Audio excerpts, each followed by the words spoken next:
Grabación. Nos ponemos en la presencia de Dios. Padre Celestial, te agradecemos por esta tarde, te agradecemos por convocarnos a formarnos en torno a tu palabra, a servir mejor a nuestras iglesias, nuestras parroquias, dentro de este contexto diocesano. Te pedimos que nos envíes el don de tu Espíritu Santo para que nosotros podamos ir profundizando cada vez más en el conocimiento de tu palabra, para comunicarla de manera más eficaz y atraer más gentes hacia ti, más personas deseosas de conocer tu palabra y de vivirla. Te lo pedimos por el mismo Jesucristo nuestro Señor.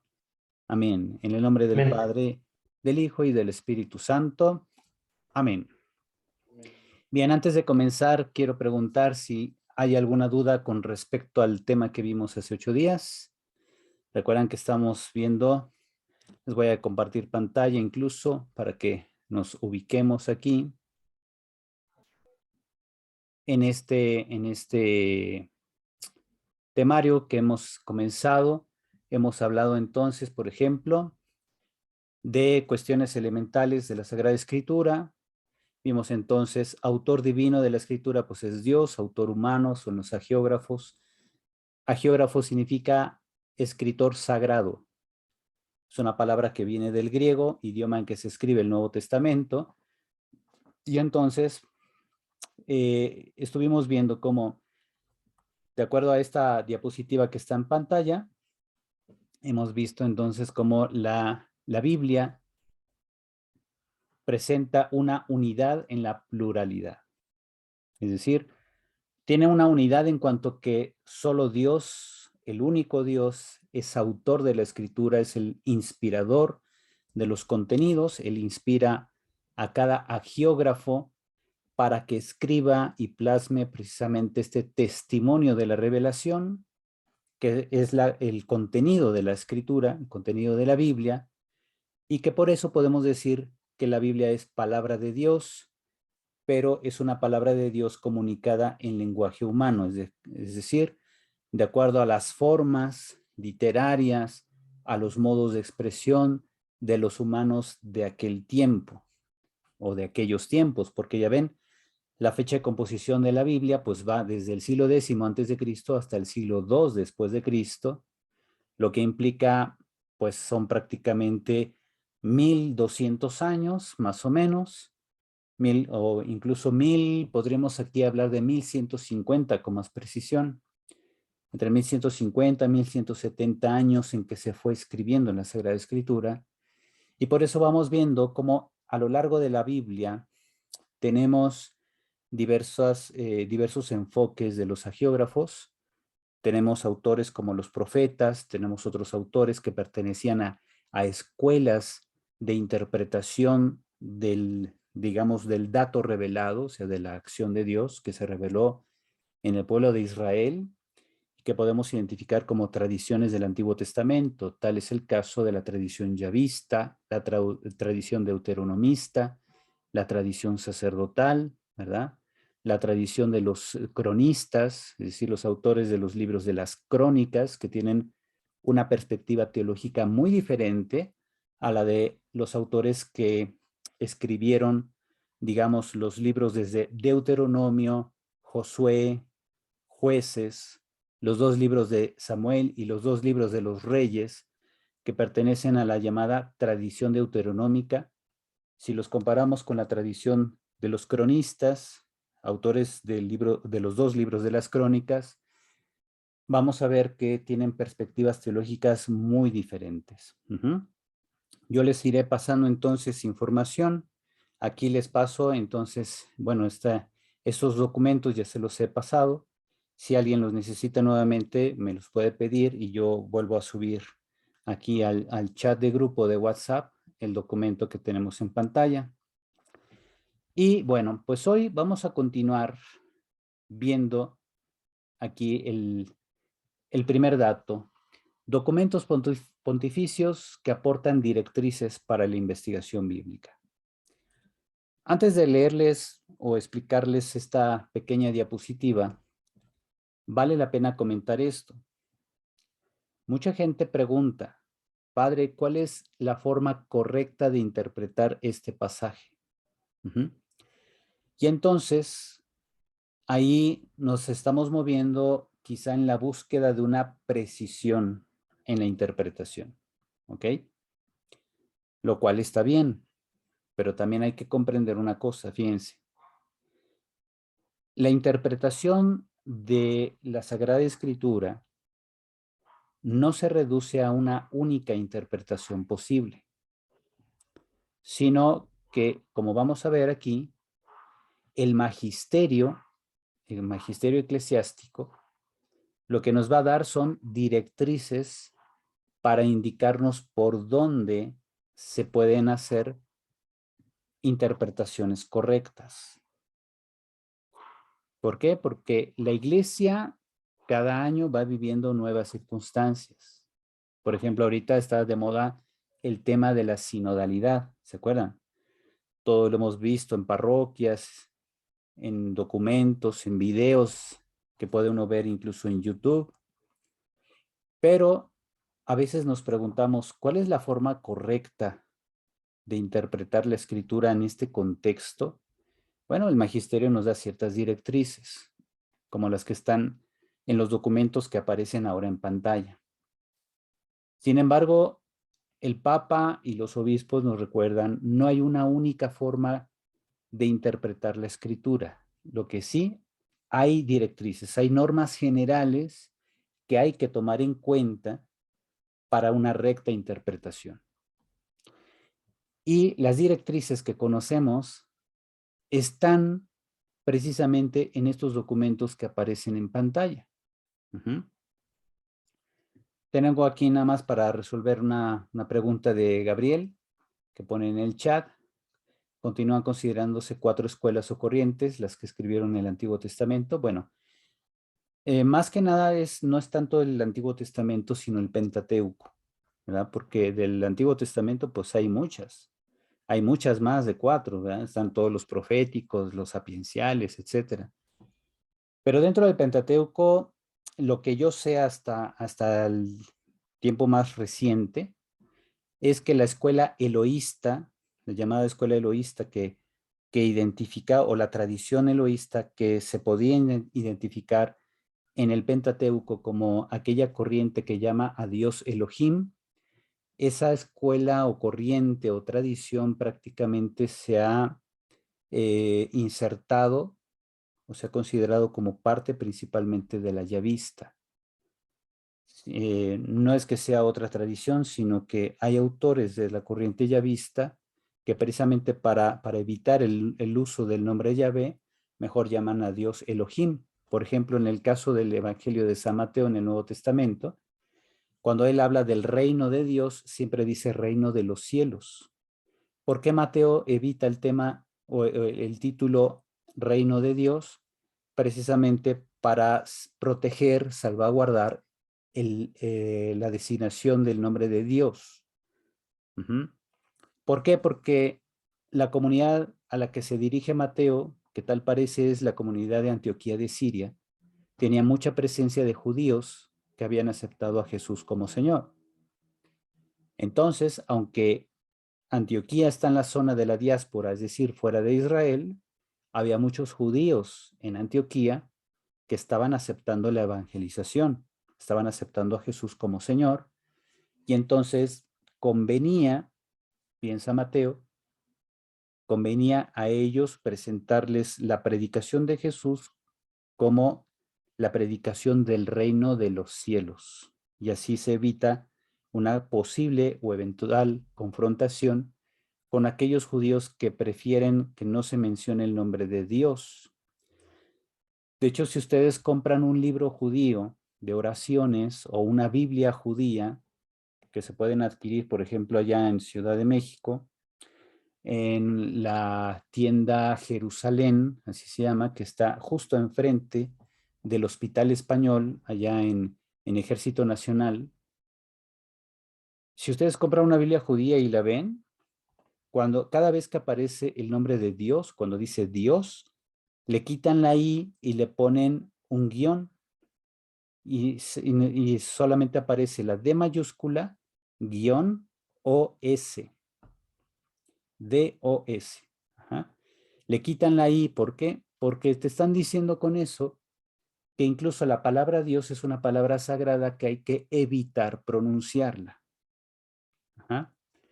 Y así son los judíos, son muy celosos precisamente de que nosotros con nuestros labios impuros, como se acuerdan que Isaías le decía al ángel que lo va a tocar con carbón en sus labios, le dice Isaías, soy un hombre de labios impuros que vive en un pueblo de labios impuros. ¿A qué se refiere?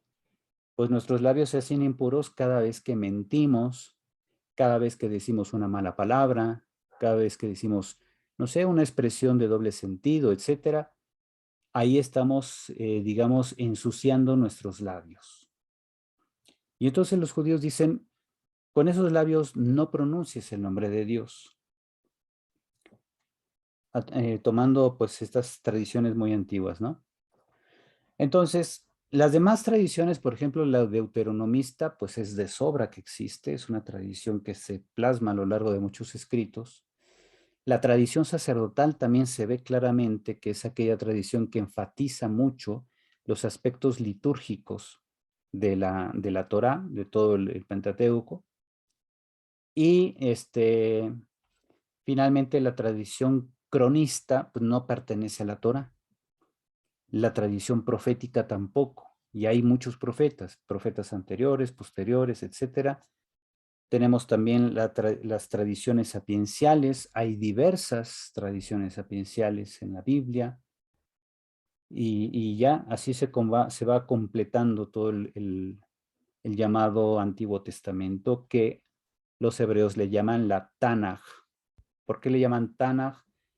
Porque utilizan, de la palabra Tanaj, utilizan solo las consonantes, la T para referirse a la Torá, la N para referirse a los profetas y la K final para referirse a los escritos, porque hacen referencia a tres palabras hebreas. Torá significa la ley, es decir, el Pentateuco. Torá en hebreo significa la ley, refiriéndose a la ley de Moisés.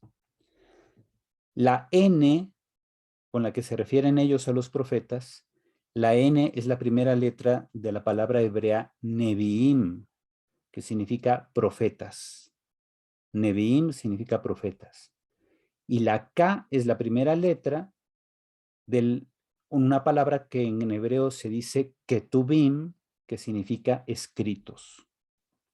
Entonces, para los hebreos, la Tanaj, la Biblia, es la Torá, Neviim y Ketubim, es decir, la ley de Moisés, que corresponde al Pentateuco, Neviim, que son los profetas, que empiezan desde el libro de Josué, porque es considerado entre ellos como un profeta de rango menor, pero ya es profeta.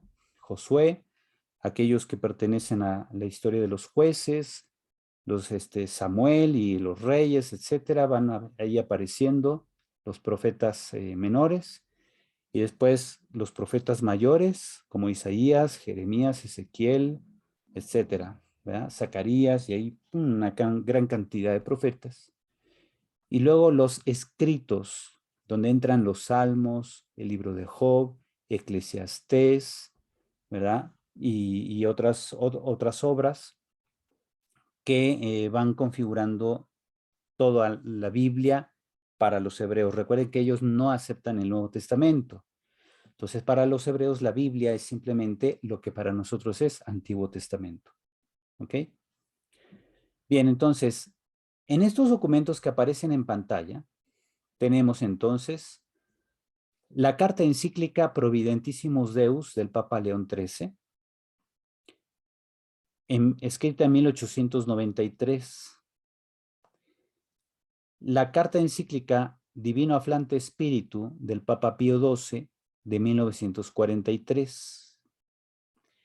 Estos primeros documentos nos hablan de la importancia de conocer la Biblia en sus lenguas originales, según los métodos de investigación que se pueden aplicar en época reciente, los métodos histórico-críticos, que en especial el Papa Pío XII es el que los acepta.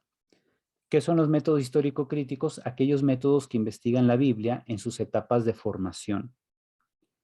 Hablamos, por ejemplo, de métodos literarios y métodos históricos. Ajá. Por eso se llama en general método histórico-crítico o métodos de carácter histórico y crítico. Ahí entran, por ejemplo, la historia crítica de las formas literarias, de las fuentes literarias, la historia crítica de las tradiciones, el estudio de la historia crítica de las redacciones, que, bueno, por ejemplo, quienes están en el curso de lectores que yo vengo dando desde agosto pasado, pues a ellos ya les he dado todo un semestre de los métodos de exégesis. Al menos decirles, explicarles de qué trata cada una de estas metodologías que el Papa Pío XII en la Divino Aflante Espíritu acepta para la investigación católica de la Sagrada Escritura.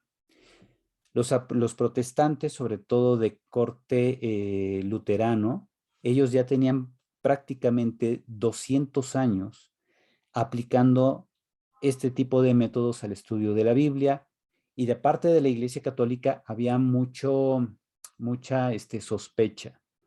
¿Por qué? Porque muchos investigadores que empezaban siendo luteranos acababan volviéndose ateos porque se casaban con metodologías de carácter histórico o de carácter literario, quitándole a la Biblia la dimensión divina, la dimensión teológica.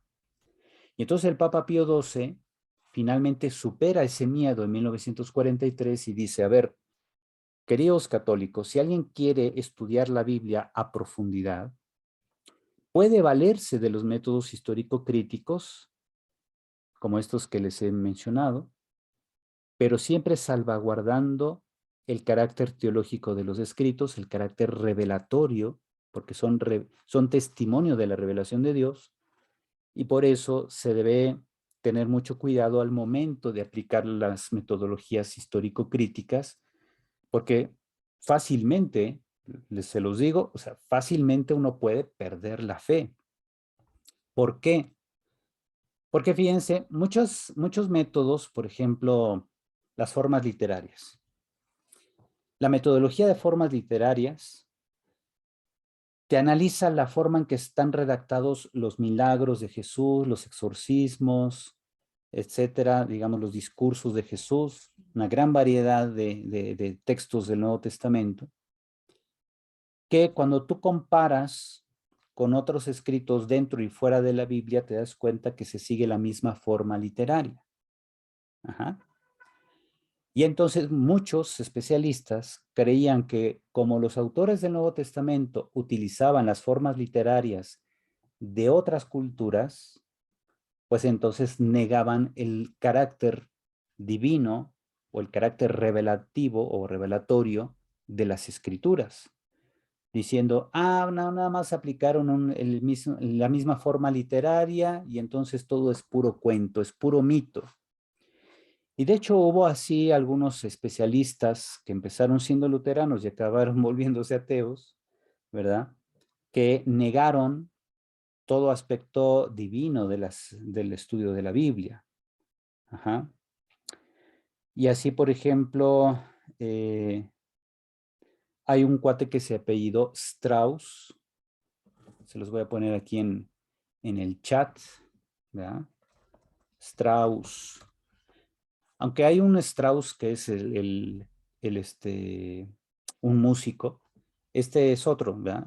El Strauss que estudia la escritura acaba diciendo que todo es mito. Dice, todo en el Antiguo y Nuevo Testamento son puros mitos, puras invenciones, que la gente acabó creyendo que fueron acontecimientos históricos, reales, pero pues que creen que nada de eso es cierto. Y entonces Strauss prácticamente se va al extremo de negar toda dimensión divina en la Sagrada Escritura. ¿Qué le pasó a Strauss? ¿Cuál fue su problema? Pues que no tomó el curso que estamos tomando nosotros, el curso de animación bíblica, y no se dio cuenta del error tan grave que cometió de quitarle a la Biblia la dimensión divina. Entonces, el Papa Pío XII en la Divino Aflante Espíritu nos dice, no, o sea, si vas a aplicar métodos histórico-críticos, debes superar ciertos prejuicios. Por ejemplo, uno de los prejuicios favoritos de autores ateos que critican a la Biblia, que critican a la Iglesia, es que utilizan los métodos histórico-críticos asumiendo que es imposible que Dios se revele en la historia humana. Ujú. Dicen, en caso de que exista un Dios, piensan ellos, pues este Dios no es más que, digamos, la proyección de la mente, ¿no? Como decía Feuerbach. Ay, perdón. Entonces, Feuerbach fue un pensador de allá de tiempos de Karl Marx, de hecho creo que tuvo hasta amistad con él, el padre del marxismo y de que es el ideólogo detrás de todo el comunismo en el mundo. Feuerbach decía que, me parece es un libro que se llama La esencia del cristianismo de Feuerbach, donde critica precisamente al cristianismo diciendo que es una bola de mitos, donde, por ejemplo, todas las perfecciones que atribuimos a Dios no son más que proyecciones de las perfecciones humanas. Y Feuerbach dice, Dios no existe, lo que existe es la idea de que hay un ser superior que casualmente tiene las mismas perfecciones que el ser humano, pero llevadas a grado infinito.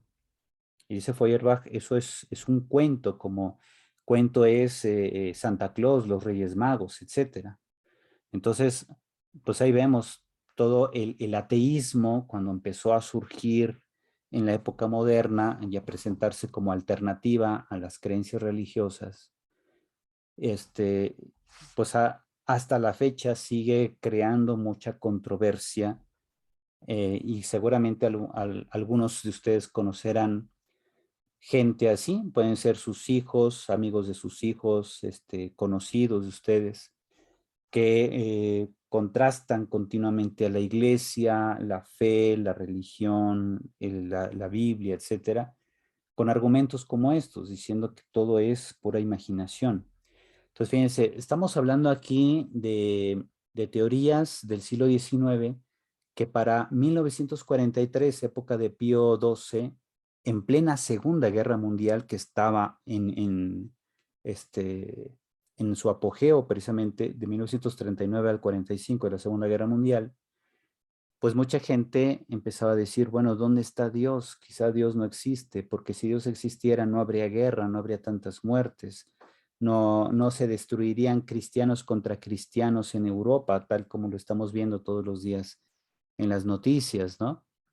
Entonces el Papa Pío XII dice, no, o sea, hay que enfrentar, hay que agarrar al toro por los cuernos y mostrarle al mundo que la iglesia no tiene ningún miedo en aplicar estas metodologías, pero siempre salvaguardando principios fundamentales de fe, tal como que Dios sí puede, y de hecho lo ha hecho, ha intervenido en la historia humana, ¿verdad?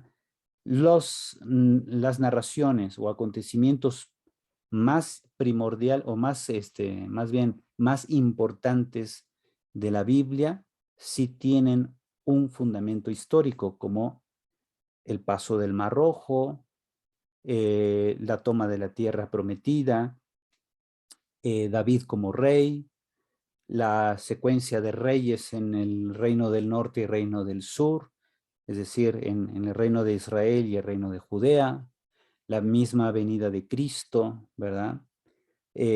Todos los profetas del Antiguo Testamento, prácticamente todos, quizá a excepción del profeta Daniel, del cual, como sabemos, según las investigaciones de los últimos 50 años más o menos, el libro de Daniel se escribe en torno al 150 antes de Cristo, o al menos acaba de escribirse en torno al 150 antes de Cristo, y no es del siglo sexto como mucha gente creía al principio, porque Daniel interpretaba los sueños del rey Nabucodonosor, que era del siglo sexto antes de Cristo, del 589.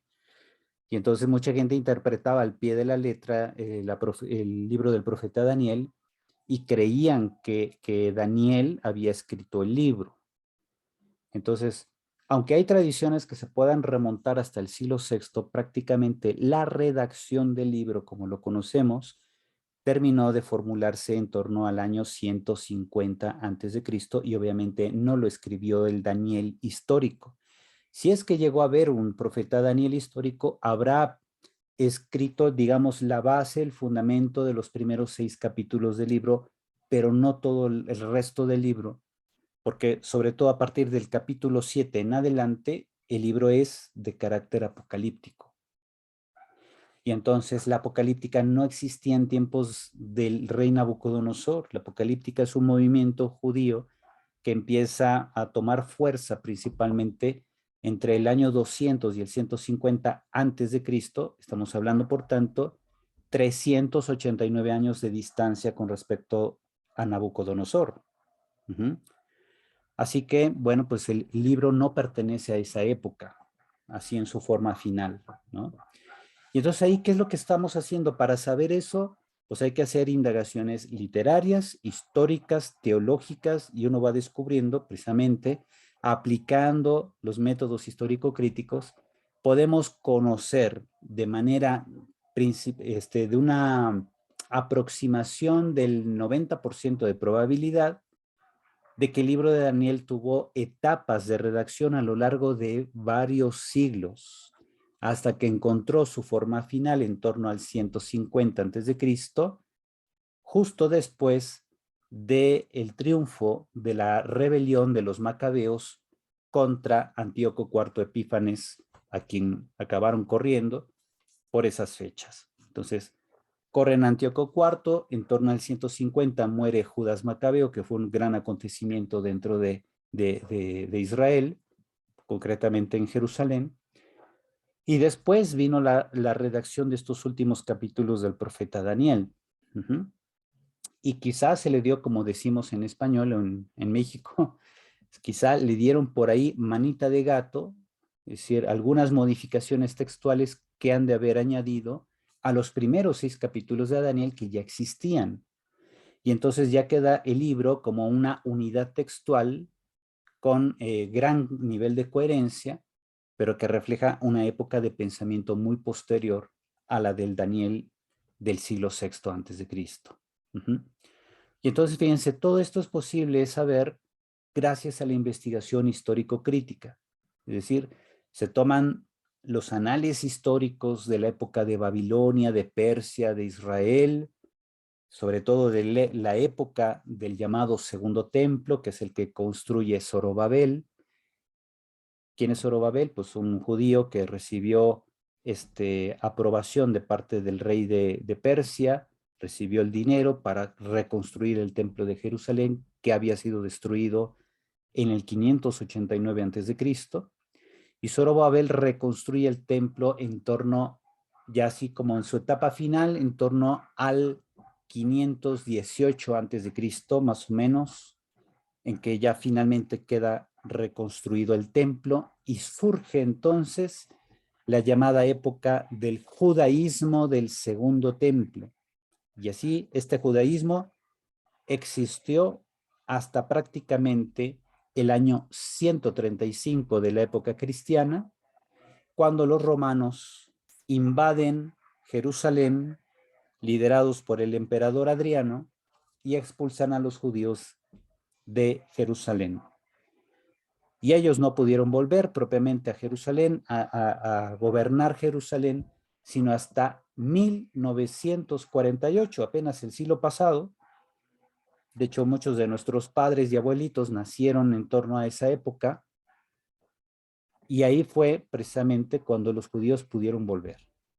Desde el 135 hasta 1948, los judíos no tenían voz ni voto sobre Jerusalén, sobre Israel, ¿verdad? Fueron casi 1800 y cacho de años que pasaron, es mucho tiempo, y bueno, pues es lo que sabemos por historia. Lo que sabemos por teología, la evolución de las tradiciones teológicas del Antiguo Testamento, que ahorita ya están muy bien estudiadas, la evolución también de la literatura judía, que podemos identificar los rasgos apocalípticos dentro del libro del profeta Daniel, comparándolos con otros documentos que ya se tienen bien conocidos, bien estudiados, y así es como uno va identificando, ¿verdad? Las huellas de la literatura, de la historia, de la cultura, de la teología, plasmados en una obra concreta, el libro del profeta Daniel, que nos permite llegar a una conclusión. El libro del profeta Daniel, que trató o tardó quizás siglos en redactarse y encontrar su forma final, ¿contiene palabra de Dios? La respuesta es sí. Pero la forma como se comunicó el texto al pueblo de Dios es una forma muy compleja que tiene huellas entonces de distintas tradiciones y épocas que hay que tener en cuenta al momento de pretender interpretar al profeta Daniel. Yo no puedo agarrar el libro del profeta Daniel y decir, ay, el Espíritu Santo me ilumina para interpretar correctamente el libro de Daniel. Eso no existe, eso es protestantismo, ¿verdad? En la Iglesia Católica debemos saber que toda interpretación debe tener un carácter eclesial. Debo tomar yo en cuenta, si quiero interpretar un texto del Antiguo o del Nuevo Testamento, debo tomar en cuenta, primero, la unidad de la escritura, la unidad teológica de contenidos de toda la Biblia. Es decir, yo no creo en una Biblia contradictoria. Encuentro una Biblia que tiene gran diversidad de matices, de perspectivas, que aparentemente entran en contradicción algunos versículos con otros, pero no es que haya una contradicción, sino una diferencia de época, de corriente teológica, de perspectiva de un grupo o de otro, de un yavista, de un deuteronomista, de un cronista en el Antiguo Testamento. En el Nuevo Testamento tenemos perspectivas distintas en Mateo, Marcos, Lucas y Juan para la elaboración de los evangelios. Tenemos perspectivas distintas en Hechos de los Apóstoles también. Por ejemplo, la famosa pregunta, para que se den una idea de qué estoy hablando, ¿cómo murió Judas Iscariote? A ver, ¿quién me sabe decir cómo murió Judas Iscariote y en qué libro de la Biblia se narra la muerte de Judas? A ver, participen, activen su micrófono y respondan, ¿verdad? Voy a ¿Sí poner me aquí. escucha? Sí, adelante. Bueno, yo he leído que en uno dicen que él se suicidó colgándose de un árbol Ajá. y otros dicen que él compró con el dinero que le dieron, compró un terreno y ahí murió. No recuerdo bien cómo dice, pero ahí murió y su sangre se regó en ese terreno y que inclusive que hasta el día de hoy se le conoce Como con campo de sangre. como campo de sangre, Ok, pero sí. no concuerda ni uno ni otro. Bueno, ahí va más o menos. De hecho, la segunda narración es la que viene en Hechos de los Apóstoles capítulo 1, escrito por San Lucas, que niega el ahorcamiento de Judas diciendo que más bien lo que pasó es que Judas pues regresó las monedas, ¿no? Pero después tuvo un accidente donde él se desbarrancó y su cuerpo golpeó con una piedra y sus vísceras quedaron desparramadas ahí. Y después aquellos que se quedaron con las monedas compraron el terreno y ahí le llamaron el campo de sangre, ¿verdad? Esto está narrado en Hechos 1, pero si vemos Mateo dice que Judas se ahorcó. Entonces mucha gente se pregunta, bueno, ¿y cuál es la verdadera historia? Y no falta el abusado que quiere unir las dos tradiciones diciendo, es que Judas se ahorcó y como estaba gordo, ¿verdad? Reventó el lazo, reventó la cuerda y su cuerpo golpeó con una piedra y se partió ahí, quedaron desparramadas sus vísceras y entonces llegaron los otros con las monedas y compraron el campo y así. A eso se llama armonización, y la armonización no tiene nada que ver aquí con la explicación de cómo pudo haber muerto realmente Judas. La armonización es una estrategia ficción, pues sí, fantasiosa o de ficción, que pretende unificar dos tradiciones completamente distintas. Ajá. Entonces, una es la tradición de Mateo y otra es la tradición de Lucas. Como Mateo se escribe antes que Lucas, es muy probable que Lucas haya leído el Evangelio de Mateo y se haya preguntado, ah, caray, pues como que yo no he escuchado esa versión. Entonces, como dice Lucas al inicio de su propio Evangelio, que se le dirige a Teófilo, la introducción le dice, he indagado con todo detalle la información y te la pongo aquí en orden. Ajá. Y al mencionar en Hechos de los Apóstoles 1 cómo murió Judas Iscariote, agrega en labios de Pedro, que es el que está contando todo esto, agrega en labios de Pedro la expresión, y toda Jerusalén se enteró de este acontecimiento. Y con eso parece decir, no hagan caso a esa leyenda que dice que Judas se ahorcó. No lo dice directamente, pero sí lo está dejando entender porque recordemos, el Evangelio de Lucas se escribe de 5 a 10 años después del Evangelio de San Mateo. Entonces, tal parece que quiere hacer ahí una corrección, aunque no lo dice expresamente. Entonces, cuando una persona no creyente o no católica lee estos dos textos de Mateo y Hechos de los Apóstoles 1, acaba diciendo que la Biblia contiene contradicciones y que por eso no cree. Cuando todo se soluciona de manera tan sencilla, que cada uno reportó según las fuentes a las que tuvo acceso y cada uno también trata de hablar pues de la gravedad de la negación de Jesús o de la traición contra Jesús. Ajá. Mientras uno lo traiciona y se arrepiente y se ahorca, el otro lo traiciona, pero pues sí, reza las monedas, pero anda por ahí despistado, se desbarranca, muere, y entonces dice Pedro en el relato de Hechos, pues fue a acabar al lugar donde tenía que estar, ¿no? Algo así. Fue a ocupar el lugar que le correspondía, dice. Es una forma de decir que tuvo el final que él mismo se buscó. Ajá. Muy bien. Vianey, adelante, una duda. Respecto al ejemplo que nos está poniendo este Pater, ¿y no sería la fuente más verídica la de Mateo, porque Mateo fue uno de los 12? Es que ahí va otra cosa. Ahí les da bien. Bueno, Agárrense bien porque, miren, ok.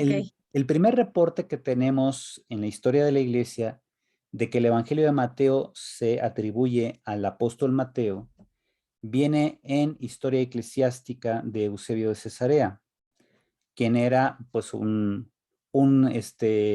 es considerado uno de los padres de la iglesia, que trata de hacer una síntesis del origen de toda la fe cristiana. Es un trabajo que le encarga el emperador Constantino en Roma en el siglo IV.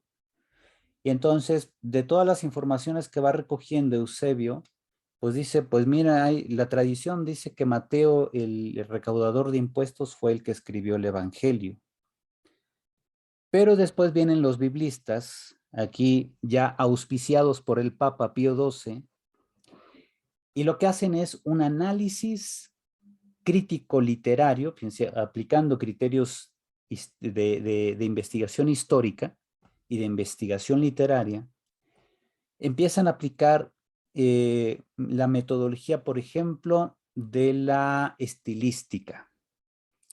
La estilística es una disciplina de la lingüística que dentro del ámbito del uso del griego analiza el estilo de contar, por ejemplo, de un narrador. En el caso de Mateo, hay un grave problema. El Evangelio de Mateo, de los capítulos 3 al 28, se nota una estilística muy pareja, muy común, muy, digamos, coherente en sí misma. Y dentro de esta estilística lo que encontramos son 7 metodologías exegéticas rabínicas aplicadas para contar la vida de Jesús. Al hacer Perdón, el ¿7 qué? estudio, ¿7 qué, perdón? 7, digamos, metodologías exegéticas, es decir, metodologías de interpretación rabínica. Estamos hablando aquí del rabinismo en sus orígenes apenas, ¿verdad?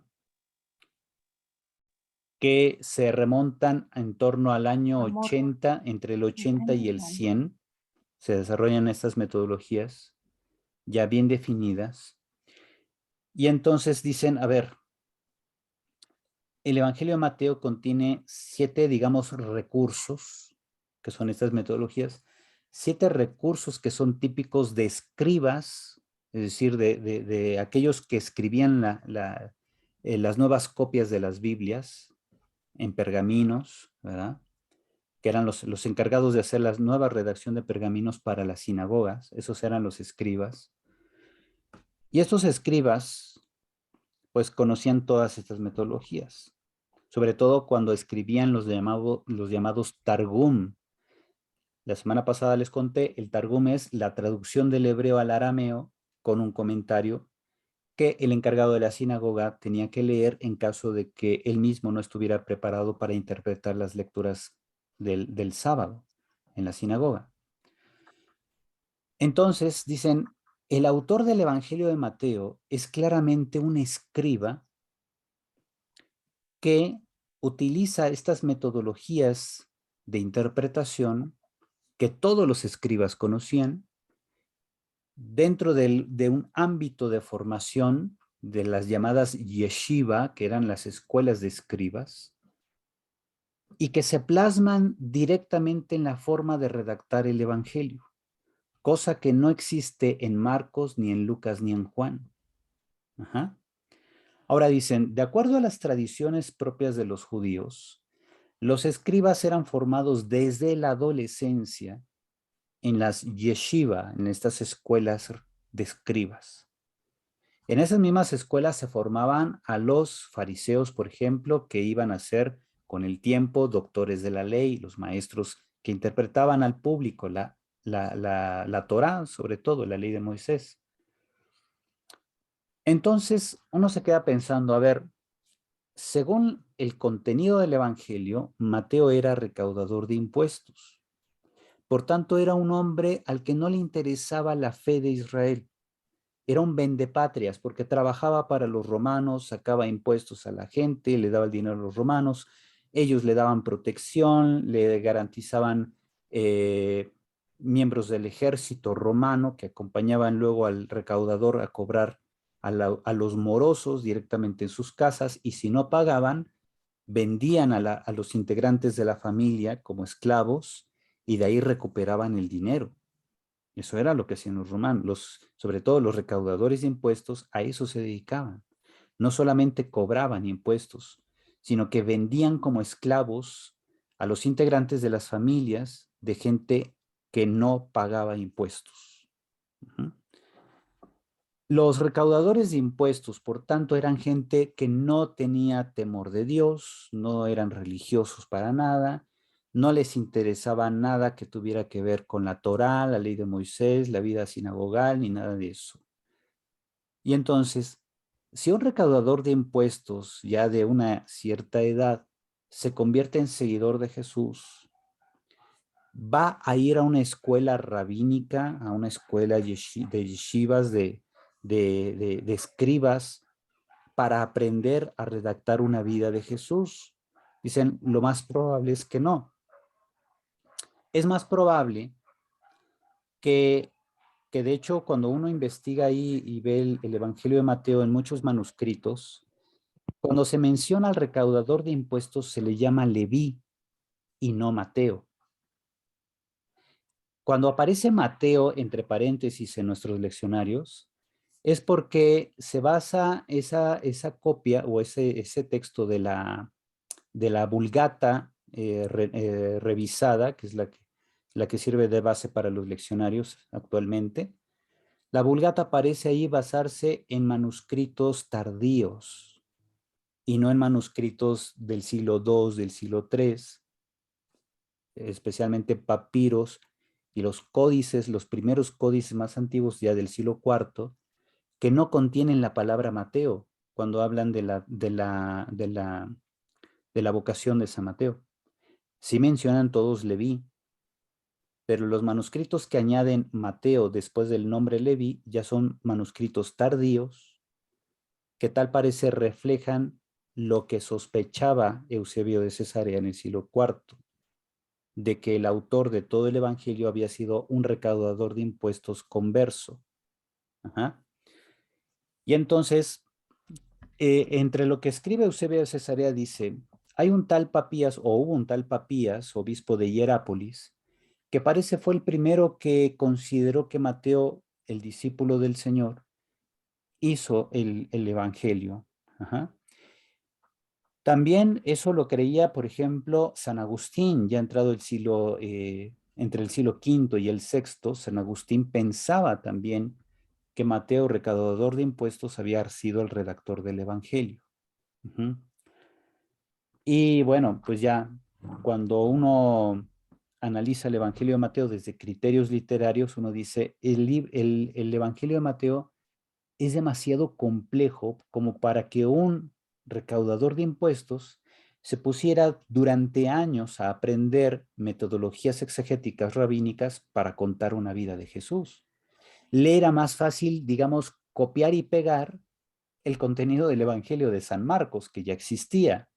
Ajá. Pero no, lo que hace Mateo es toma el Evangelio de Marcos y lo reformula, le agrega una gran cantidad de cosas, pero siempre con una estilística propia de un escriba. Y uno se queda, ah, caray, entonces como que aquí ya la cosa no cuadra, ¿no?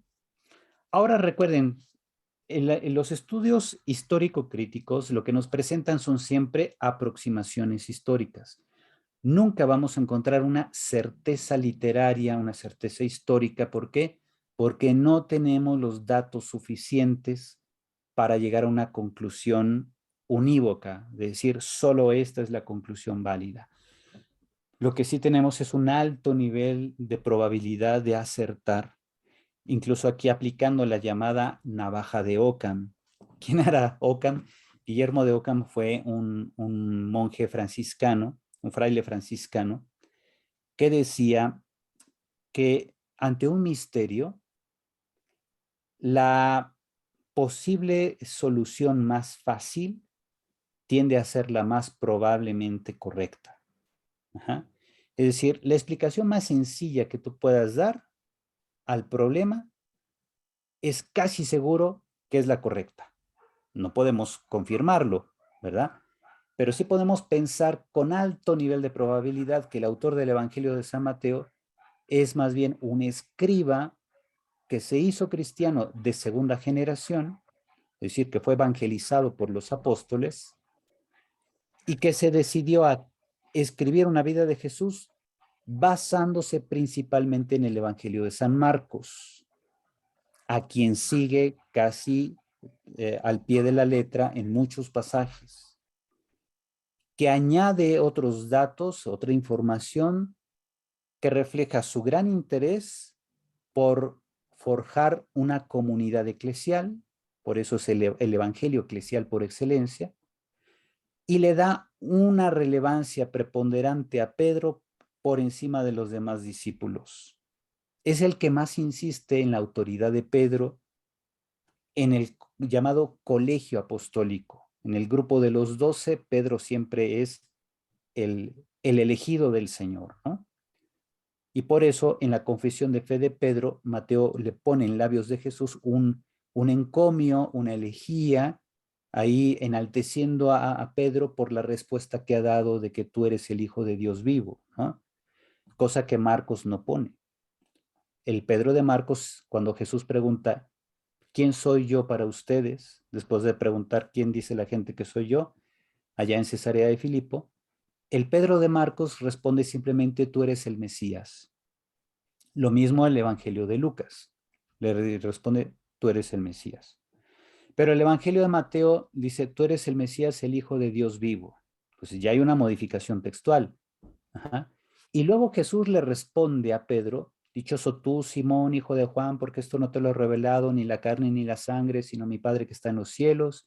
Y yo a mi vez te digo que tú eres Pedro y sobre esta piedra edificaré mi iglesia y los poderes del infierno no prevalecerán sobre ella. Y lo que ates en la tierra quedará atado en el cielo, lo que desates en la tierra quedará desatado en el cielo. Los poderes del infierno no prevalecerán contra la iglesia, etcétera. Todo ese discurso de Jesús solo está en San Mateo, que parte de la tradición de Marcos, pero la modifica añadiendo otros elementos que no aparecen en ningún otro evangelio y que no aparecen en ninguna otra obra del Nuevo Testamento. Entonces, es ahí donde encontramos una modificación a una tradición original, que es la que presenta San Marcos. Entonces, ahí tenemos, por ejemplo, otra metodología histórico-crítica, que es la diferencia entre historia crítica o estudio crítico de la historia de las tradiciones que dieron origen a los evangelios y el estudio crítico de la redacción. ¿Qué significa la redacción? No es simplemente escribir. La redacción en investigación bíblica se le llama a ese darle forma final a un texto. Entonces, aquel que llamamos Mateo como autor del Evangelio, tomó el Evangelio de Marcos como base para el relato de Cesarea de Filipo y le agrega, a la respuesta de Pedro, le agrega el Hijo del Dios vivo, tú eres el Hijo del Dios vivo. Y agrega en labios de Jesús un discurso de encomio, de exaltación de Pedro porque ha respondido correctamente y le habla de las llaves del reino y que la iglesia y que los poderes del infierno no prevalecerán contra ella y todo ese rollo, como decimos comúnmente, es propio de Mateo en labios de Jesús. Entonces, fíjense, ahora, aquí es donde empieza el riesgo. Dice el Papa Pío XII, aquellos investigadores sin fe acaban diciendo que como Mateo agregó esto en labios de Jesús, entonces Mateo se lo inventó. Entonces Jesús nunca dijo nada de eso y todo es puro cuento y la iglesia utiliza ese texto de Mateo para argumentar la autoridad papal y todo ese rollo, ¿no? ¿Y qué responde la iglesia? Pues que no. O sea, lo que escribió Mateo, aunque sea una modificación a una tradición, refleja una teología eclesial que, por un lado, él busca fortalecer en una comunidad que ya cree en digamos, en este contexto de misión que creemos ocurrió en Antioquía de Siria, y que ahí precisamente Mateo les está reforzando la fe en la iglesia y en el rol que tiene Pedro y los sucesores de Pedro, porque el Pedro histórico ya había muerto. Cuando San Mateo redacta su evangelio, Pedro ya tiene al menos 15 a 20 años muerto y toda la gente sabía. Todos sabían que Pedro ya había muerto en Roma. Ajá. Y entonces uno se pregunta, bueno, si Pedro ya murió, ¿por qué le da tanto énfasis Mateo a la figura histórica de Pedro si Pedro ya había muerto? Entonces, tal parece que detrás de eso hay una intención que es conservar el respeto a las autoridades eclesiales y sobre todo conservar y tener bien claro que hay alguien que ha continuado con la misión de Pedro, aunque no lo diga abiertamente. Pero si Pedro ya había muerto, no había caso de poner tantas palabras en labios de Jesús, no había necesidad de enfatizar el rol de Pedro sobre los demás discípulos, como vemos que sí lo hace el autor del Evangelio. Por tanto, ahí, aunque no lo diga abiertamente el texto bíblico, sí nos presenta un desafío a los especialistas. ¿Por qué hubo esta necesidad y urgencia de recordar a todas las comunidades el rol de Pedro si Pedro ya tenía de 15 a 20 años muerto. ¿Qué necesidad había de enfatizar eso? Y entonces, pues la tradición de la Iglesia de Roma nos recuerda que después de Pedro, pues los obispos que estaban atendiendo la comunidad de Roma, que eran 4 obispos, se rigieron por una normativa que ellos mismos establecieron de realizar una pastoral coordinada con un coordinador general, que después de Pedro fue Lino, y después hubo otros, y así. Cuando uno ve la lista de los papas, después de Pedro aparece un tal Lino, y dice, pues el Lino no viene en la Biblia, ¿no? Pues la comunidad romana mantuvo estos datos de cómo se coordinó la iglesia cristiana en Roma después de la muerte de Pedro, y eso llegó precisamente a Eusebio de Cesarea, que en su obra Historia Eclesiástica nos presenta la lista de aquellos sucesores de Pedro que mantuvieron la atención pastoral de la iglesia de Roma, considerada la iglesia presidenta de la caridad, le llamaban. Y de ahí viene la llamada lista de papas, aunque propiamente Pedro pues, no fue un papa en sentido teológico posterior. Pedro fue el primero de los discípulos, ¿verdad? El primus inter pares se dice en latín, el primero entre los parejos, entre los discípulos. Pedro fue el elegido del Señor. ¿Por qué razón? Pues ya le preguntaremos a Cristo en la vida eterna, ¿verdad? Porque él nunca lo dijo, ¿verdad? Pero después de Pedro vino Lino y luego hubo un tal Clemente y Sixto y no sé qué, una gran cantidad de hombres que estuvieron coordinando los trabajos pastorales en la iglesia de Roma, que fueron siempre 4 obispos coordinados hasta el año 150 más o menos. A partir del 150 ya hay un solo obispo al frente de toda la comunidad de Roma, y hasta el año 250 a ese obispo sucesor de la iglesia de Roma se le llamó papa por primera vez en el 250.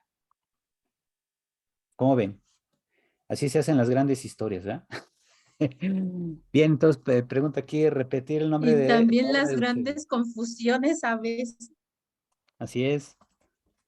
Sí, aquí pongo entonces, en el chat pongo, la obra de Eusebio de Cesarea se llama Historia Eclesiástica. Yo tengo por ahí en PDF el libro, pues es muy grande porque es una redacción bilingüe, griego-español, y más o menos son 80 megabytes, creo que pesa. Es muy pesado el libro. Si alguien lo quiere conseguir, se puede conseguir supongo que en Clavería o en otras librerías de la Ciudad de México. Es de la editorial BAC. Aquí le pongo BAC, Biblioteca de Autores Cristianos. Debe ser un libro caro y alrededor ahorita con todo esto de los precios de los libros que se están disparando por la inflación. Debe andar más o menos entre 800 y 1000 pesos el libro, ¿verdad? Yo lo conseguí todavía en 300 pesos hace varios años y por ahí lo tengo, ¿verdad? Pero sí, les digo, es un libro extraordinario, pero incluso muchos historiadores de historia eclesiástica actualmente consideran que el libro, aunque tiene información muy antigua y muy relevante, no se debe tomar al pie de la letra. Es decir, ¿por qué? Porque Eusebio de Cesarea quería ante todo justificar a la iglesia ante el emperador Constantino, que tenía una madre muy piadosa, Santa Elena, que fue la que fue a Jerusalén a recuperar las llamadas reliquias de la pasión del Señor. Ajá. Pero el mismo Constantino no era cristiano. Constantino se hizo bautizar en su lecho de muerte nada más. Pero en toda su vida de emperador, él no se hizo cristiano, aunque él sí construyó iglesias muy importantes, como la Basílica de San Juan de Letrán, que en realidad se llama Basílica de Nuestro Señor Jesucristo Salvador. Ese es el nombre oficial de la Basílica de San Juan de Letrán en Roma, que hasta el día de hoy sigue siendo la Catedral de Roma. no es San Pedro. La Basílica de San Pedro, que también la mandó a hacer Constantino, la primera basílica de la cual solo quedan los cimientos, porque la basílica actual es de tiempos del siglo XVI, XV y XVI.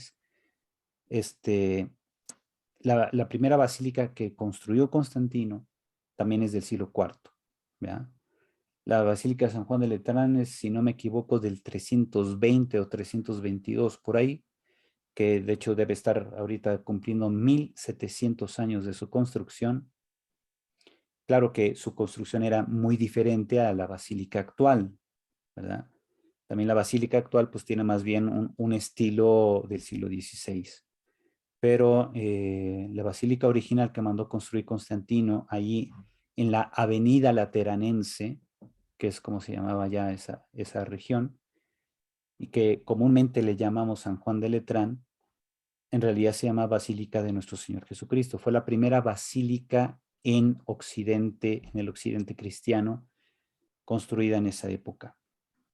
Entonces, este Constantino, que estaba allí considerando oficializar la religión cristiana como religión del imperio, pues Eusebio Cesarea es el que le presenta la historia de la iglesia, que es en este libro, Historia Eclesiástica, para decirle, mira, esta iglesia se funda por obra de Dios, etcétera, y bueno, pues Constantino seguramente la leyó la mamá, Santa Elena, y dijeron, no, pues sí, aquí está la verdad.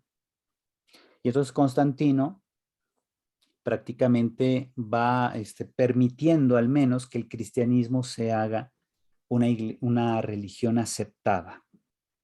Todavía no llega a ser la religión del imperio, eso va a ser después, con otro emperador, pero al menos Constantino sí acepta, ¿verdad? La iglesia ya no hay persecución, al menos en su época, y bueno, pues ya dice, ok, vamos a oficializarla. Una de las muestras también de benevolencia de Constantino fue modificar la fiesta del Sol Invicto en Roma, que se celebraba el 25 de diciembre, que era una celebración pagana, y la cambia por la fiesta del nacimiento de Jesús, y por eso celebramos la Navidad del 25 de diciembre.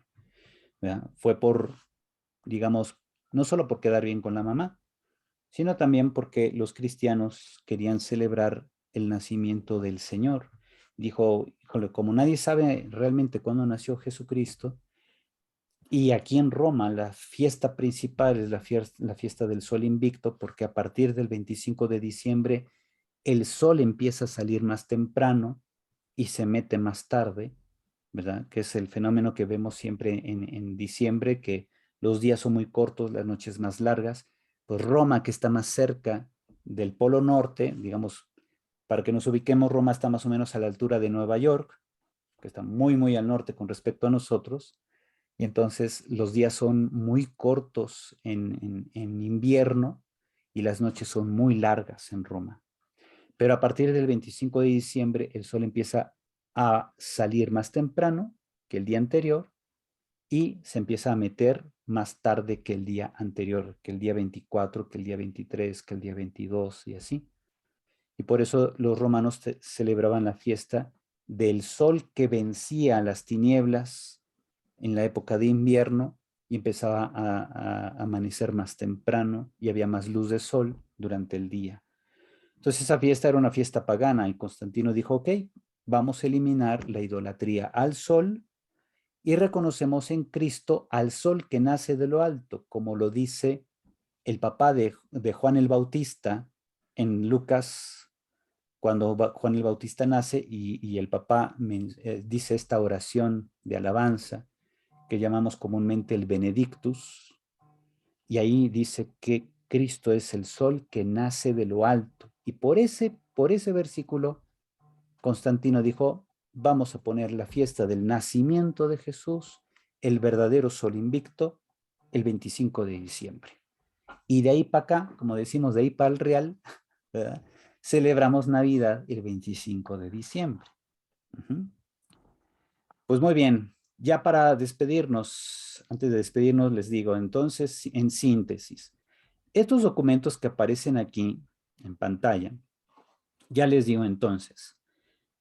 Después del Divino Aflante Espíritu vino este documento de la Pontificia Comisión Bíblica, que es un organismo del Vaticano, que escribió De Historica Evangeliorum Veritate, que nos habla de la verdad histórica de los contenidos de los evangelios, para decirnos que las narraciones de Jesús en los evangelios no son mito, reflejan elementos históricos que son importantes. Por eso nuestra fe se basa en acontecimientos y no en leyendas.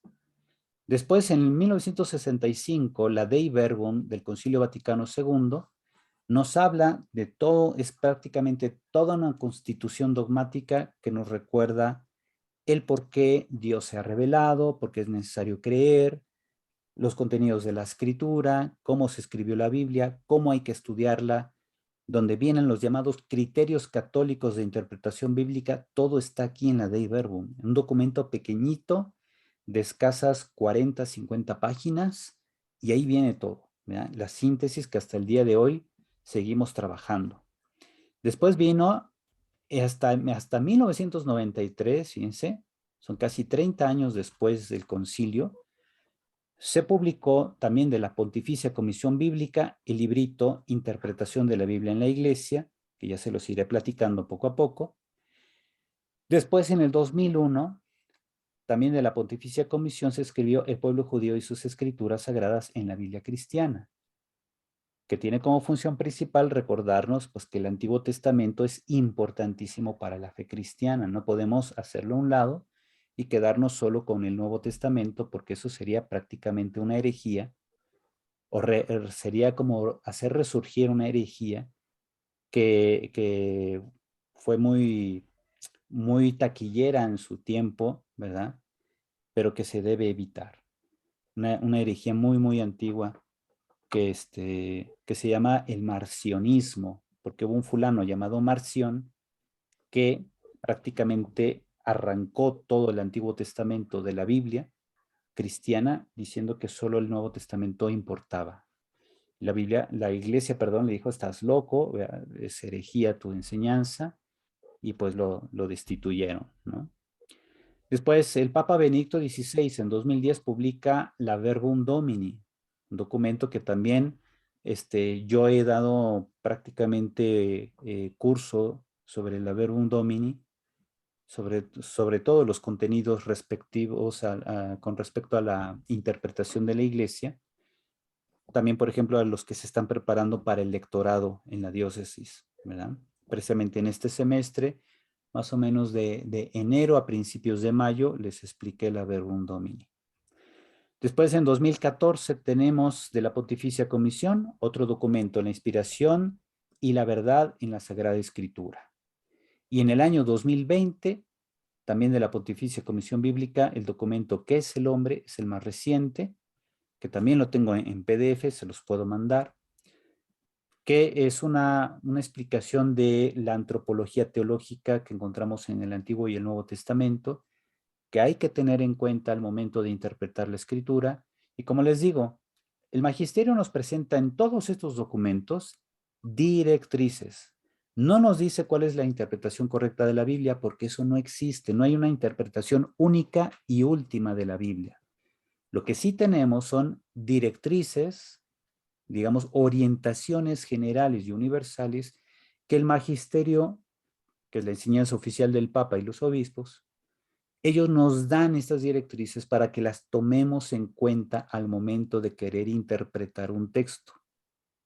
No se vale interpretar la Biblia de manera aislada, porque nos volvemos fundamentalistas, nos volvemos fanáticos, y de esos han hecho mucho daño en la historia de la iglesia.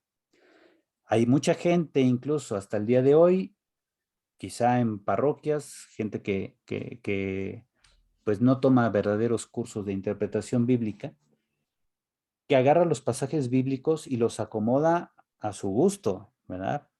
Y dice: no, la Biblia dice esto y aquello, y que no hay que desdeñar el don de Dios, y háganme caso a mí porque yo tengo el don del Espíritu Santo. Pues eso es una locura.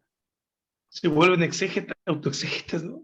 ¿sí? Se autodenominan los intérpretes únicos o auténticos de la Biblia. Y entonces esa gente acaba creando sectas, acaba incluso muchas veces hasta arrastrando gente al suicidio. Lo hemos visto sobre todo en Estados Unidos, se ha dado mucho. Gente que interpreta la Biblia de manera acomodaticia, ¿verdad? Arrastra mucha gente porque tienen un gran carisma de atracción de personas y luego los llevan al suicidio, ¿verdad? Ustedes pueden buscar ahí en YouTube, pónganle ahí sectas suicidas, y van a ver, la mayoría de esas sectas son cristianas. Ajá. Entonces no son católicos, obviamente, pero pues son sectas que surgen sobre todo en contextos de Estados Unidos, donde hay mucha gente con una vida de ansiedad muy grande, buscan un sentido de la vida, buscan un líder a quien seguir, buscan una especie de religión drástica que les dé un camino recto, ¿verdad? Que deben seguir casi militarmente para encontrar sentido a su vida, y de eso se aprovechan estos señores, y al final lo más triste es que los arrastran al suicidio. Y el suicidio colectivo más grande que ha habido, me parece, fue en el siglo pasado, más de 900 personas se suicidaron en un campo por orden de su pastor. Otros fueron, ¿se acuerdan? Los de Waco, Texas, allá que se acabaron quemados, ¿verdad? Porque su líder incendió sus edificios para que nadie se escapara, que fue David Koresh, se llamaba este líder de secta. Y los últimos, así muy, muy famosos, fueron allá en el 96, me parece, que cuando apareció el cometa Hale-Bopp, que se veía muy bonito en los atardeceres y amaneceres de diciembre del 96, por esa fecha. No recuerdo si fue entre octubre, noviembre o diciembre de ese año, que la gente de la secta se llamaba La Puerta del Cielo, la secta de la Puerta del Cielo, acabaron suicidándose, porque decían, tenemos que eliminar nuestros vehículos, así le llamaban al cuerpo, para que nuestra alma se vaya, fíjense nada más qué locura, decían que el alma de ellos se iba a ir en el ovni que iba detrás del cometa. Fíjense, ya ni Maussan. Estos cuates se volaron la barda, así, literalmente, y ahí están los datos, ustedes pueden buscarlos, googlearlos en internet, hay videos de ellos, ¿verdad? De estas sectas, que todos crecen dentro de un clima cristiano, no católico, obviamente, porque no tienen un magisterio que les dé orientaciones, directrices de interpretación, y acaban cometiendo estos errores, estos asesinatos o suicidios masivos de forma alarmante, y sigue habiendo, ¿no? Sigue habiendo, mucha gente busca siempre un Mesías, y cuando el Mesías les presenta la solución y que él es casi como Dios o incluso se pone al nivel de Dios, como el líder de la secta de la Puerta del Cielo, él decía que era Dios Padre. Fíjense, o sea, a qué grado de locura llegaba, que decía, hace 2000 años yo mandé a mi hijo y no le han hecho caso, entonces ya decidí encarnarme yo, entonces yo soy Dios Padre, decía él. Y tú lo ves en los videos y dices, pues este cuate está loco, tiene una mirada de loco, de un psicópata, y la gente le creyó. Y muchos murieron, fueron más o menos unos 50 los que se suicidaron con él. Bueno, sí, muy, muy, astutamente no se suicidó, sino lo llevó a matar otro, ¿verdad? Pero pues así terminaron. ¿Ok? Entonces, fíjense, lo que hemos visto el día de hoy en esta diapositiva, hay que hacer caso a las directrices del magisterio, tenemos todos estos documentos, yo los puedo ir subiendo aquí al chat de WhatsApp de nuestro grupo, los pueden descargar también ustedes directamente de la página del Vaticano, prácticamente todos están ahí, aunque uno que otro está en italiano, pero pues yo se los paso en español. Entonces, para que todos los descarguen, los tengan ahí al menos como textos de consulta, No se trata de leerlos todos, no nos da ni siquiera un semestre para leerlos todos. Necesitamos muchos años para irlos leyendo y comprendiendo, ¿verdad? Pero sí conviene que los tengan a la mano para que ya ustedes de vez en cuando puedan ustedes ahí ver cómo el magisterio de la iglesia nos va resolviendo muchas dudas. Hay gente que tiene muchas dudas sobre cuestiones elementales y muchas dudas se resuelven precisamente en estos documentos que están aquí. Bien, entonces les doy la bendición para que terminemos y la próxima semana entonces vamos a continuar con el siguiente punto, que es la revelación y la fe, ¿verdad? Vamos a ver esto, revelación y la fe y la Biblia como texto sagrado. Son algunos elementos que hay que ir explicando, porque aquí en la diapositiva tenemos nada más las, digamos, las ideas generales, ¿verdad? Pero la explicación ahí yo se las voy dando. Bien, el Señor esté con ustedes. Tu espíritu. La bendición de Dios Todopoderoso, Padre, Hijo y Espíritu Santo, descienda sobre ustedes y permanezca para siempre. Amén. Amén. Pues que tengan todos una feliz noche. Les deseo un excelente fin de semana. Que sigan disfrutando su vida pastoral también. Gracias. Gracias. Igualmente. Buenas noches a todos. Buenas Hola, noches. Carmen. Buenas noches. Gracias, buenas noches. Hasta luego.